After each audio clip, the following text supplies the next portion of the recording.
গরিবের 5 স্টার হোটেলে আজকে রান্না হচ্ছে বিরিয়ানি।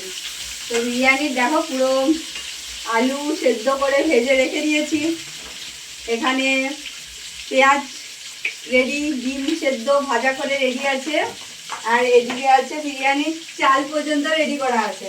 আর এখানে গরম জল হচ্ছে, চালটা দিয়ে রান্নাটা হবে। আর তখন আমি এখানে কি করছি, মাংসটা যেটা রেডি করে রেখেছিলাম সেটা মাংসটা একটু ভেজে নিচ্ছি।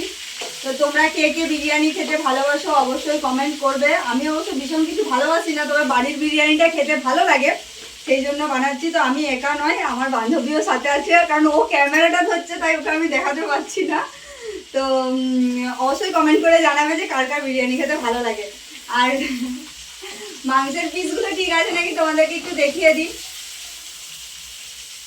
দেখো দেখো ঠিক আছে তো। তো সবাই চলে এসো, নিমন্ত্রণ করে দিলাম। আর আমি অবশ্য রান্নার আগেটাই নিমন্ত্রণ করি যাতে কেউ আসতে না পারে। না গো, সবাই এসো। চলো এখনকার মধ্যে টাটা, অবশ্যই কমেন্ট করে জানিয়ে দেবে।